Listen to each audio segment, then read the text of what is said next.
Nice to see you, I'm Michel Denisot. Thank you very much.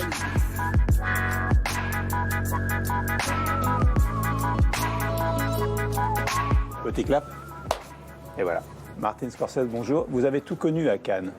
Vous avez Palme d'Or en 76, président du jury, vous avez déclaré ouvert, vous allez être récompensé par la Société des réalisateurs, c'est-à-dire votre profession. La première fois, c'était il y a 44 ans, avec mon film Mean Streets, présenté à la quinzaine des réalisateurs.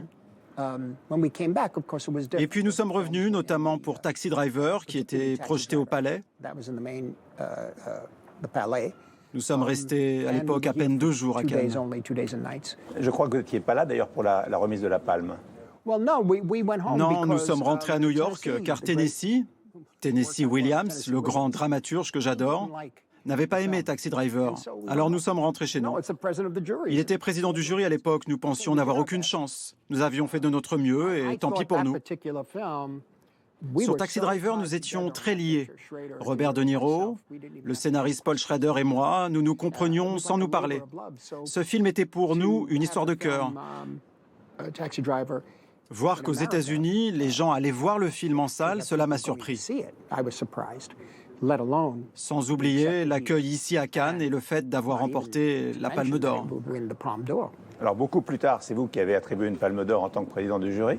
Et cette année-là, c'est Roberto Benigni qui a eu le prix qui précède la Palme d'Or. On a cru que c'est lui qui l'avait. Il a fait un tel spectacle sur scène qu'il s'est quasiment attribué la Palme d'Or. La vita è bella, Roberto Benigni.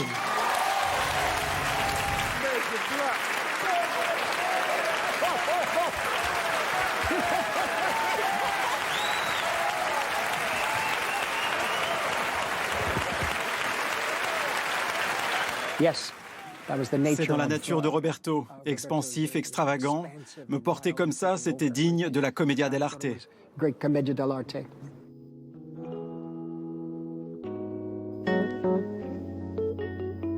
Est-ce que le métier de réalisateur que vous avez choisi et aimé très tôt est le même aujourd'hui? D'un point de vue technologique, oui. Il faut toujours avoir le besoin absolu de s'exprimer à travers l'image. Avoir le besoin de faire quelque chose. Je ne sais pas comment on peut faire comme si ce n'était qu'un simple travail. C'est trop dur.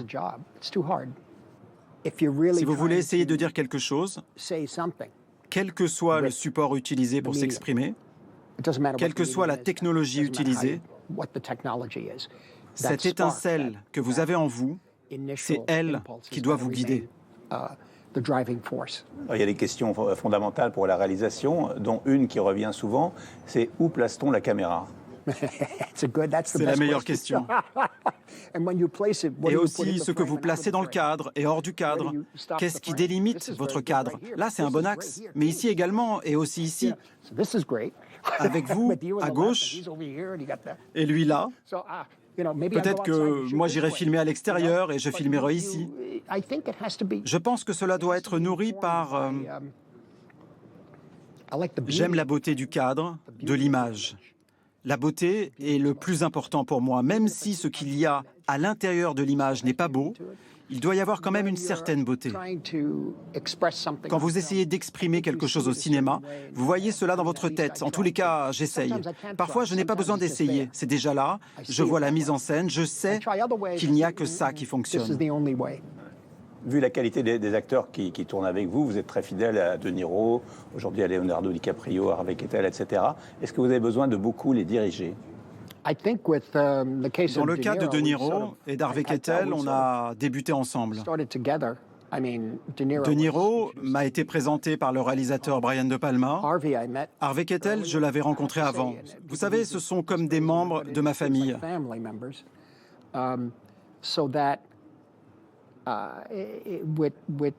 Avec Robert De Niro, nous n'avons pas besoin de nous parler beaucoup des personnages ou des scènes. Mais les meilleurs films que nous avons tournés ensemble sont ceux que nous avons faits sans avoir besoin de se parler. La dernière question, vous êtes l'un des plus grands réalisateurs de l'histoire du cinéma. Quand vous étiez enfant, vous avez été au séminaire pendant 1 an. Est-ce que vous pensez que vous auriez fait un bon curé? Oh non, je ne crois pas. Eux non plus d'ailleurs. Ils m'ont viré du séminaire. Merci beaucoup. Merci. Merci. Merci.